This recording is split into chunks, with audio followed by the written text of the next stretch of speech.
Hi everybody, Mr. Politics here, and welcome to another video. The French authorities are going to build a fence.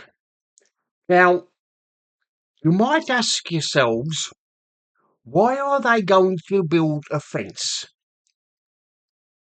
It's not what you think it's for. What the French are going to do, the French authorities are going to do, is they're going to put up a fence to protect the people who live in Calais and other parts of France along the coast from marauding migrants. Yes, that's what I'm going to do. You would have thought that the French would have put up a fence along the French coast, wouldn't you? Especially Calais, stop the migrants from reaching the UK. But no, they're not. They're going to put a fence up to protect the people who live in Calais. Been complaining about migrants that keep being a nuisance to them, breaking into their gardens.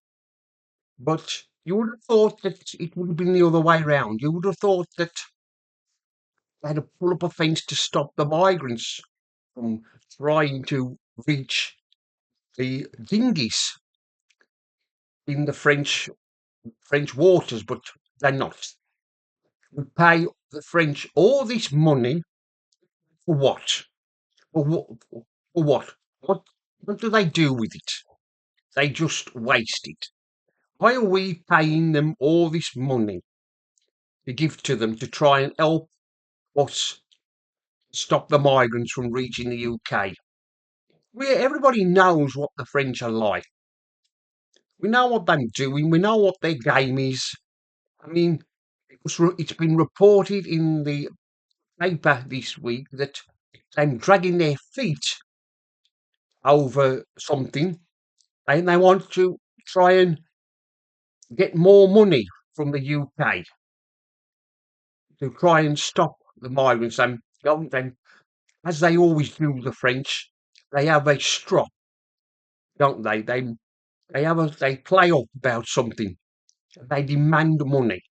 Well, why are we keep giving them, the French, all this money to stop the migrants? Not working. Why are we? Why is taxpayers' money being given to the French? The French are not interested in stopping migrants from reaching the UK. I'm quite happy to receive our money, laughing at us. I think it's one big joke. Well, what this country needs is a government that will say no, no more money to the French.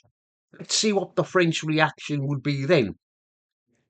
They would probably play up like they always do, the French. You know what the French are like.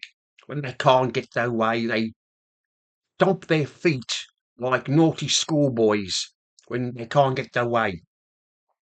They they make threats.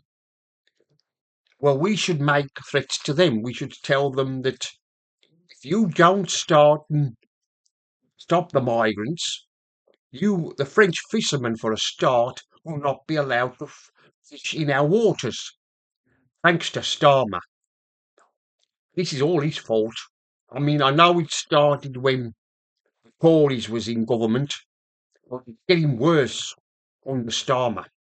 What Starmer should do is say to the French, right, you're not going to fish in our waters anymore. Tell them straight, you're not going to be allowed to fish in our waters. That would make the French think twice, but of course, Starmer, he won't do that. It's all part of his EU reset like he did in the summer, trying to curry favour with the EU, hoping that they would be more friendly towards us. Well, they're not. You can't trust them either, can you? The EU. But that's what the French are doing. With our taxpayers' money, we're giving them. They going to put up a fence, not across the beach in Calais, which I'm going to put up a fence to stop the migrants from getting into people's gardens and other things. Like I've said, that's all the French do to us. They laugh at us. Well, it's time we turn the tables on them and started to laugh at them. Because you know the French, what they've been like all the years to us in Britain. They've always hated us. We have a kind of love-hate relationship with them, don't we? Well, we should make it clear to the French that they won't be allowed to fish in our waters. They're fishermen. But poor Starmer, well, you know what a fool he is. I mean, he just arrived back from Brazil, isn't he? He's been there. It's a climate change summit. All he's gone there for is to get a tan. I mean, no, I've never known a prime minister spend so much time abroad. The countries he's visited, he always seems to go missing when something happens. He's always missing. He thinks he's a, why he thinks if he goes abroad, his problems will go away, and he won't come back. He won't come back into the country, face them again. Well, I'm still here, Lucia here. Problems are still here, but of course he won't stand up to the French, and he won't stand up to the EU. That's Starmer in a nutshell, isn't it? Well, anyway, that's the end of this video. Mr. Politics here signing off. And remember, don't believe the lies.